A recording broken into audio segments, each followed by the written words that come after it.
Of the many families who helped to establish the Jewish community in Vancouver and for years helped it to thrive, few were as active as the Grossmans. Jan Pollock, a third-generation Grossman, made a lifelong commitment to community service. Along the way, Jan achieved many firsts, including being the first woman to serve as president of a synagogue in Vancouver. Jan came by her dedication to community service honestly, as both her parents and her grandparents set high standards.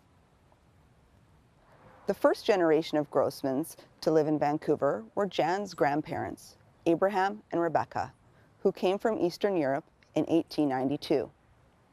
No photos exist of the elder Grossmans, but in 1911, Abraham offered space in their clothing store for the first classes of the Vancouver Hebrew School.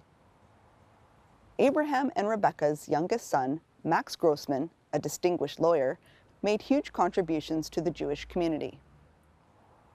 Max was one of the first presidents of the Hebrew Aid Society, a group that helped new immigrants get settled in Vancouver. In 1920, he served as chairman of the building committee for the second, larger Sher Tzedek synagogue here in Strathcona. In 1925, Max became the first editor of the local Jewish newspaper called the Center Bulletin, which later became the long-running Jewish Western Bulletin. In 1928, Max helped lay the cornerstone for the first institution built by Jews outside Strathcona, the Jewish Community Center on the corner of Oak Street and 11th Avenue in Fairview. Max's wife, Dorothy Grossman, was also involved in establishing some of the most important institutions in the community. In 1924, Dorothy was the founding secretary of the Vancouver chapter of the National Council of Jewish Women.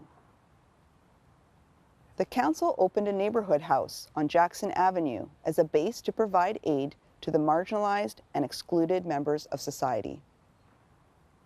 In 1930, Dorothy was elected to the board of the Vancouver Institute, an educational society that hosts academic and political leaders from around the world. Dorothy's daughter, Jan Pollock, shared with her mother a sense of duty to the community. Both Jan and Dorothy were members of the National Council, and in 1974 helped the association celebrate 50 years of service.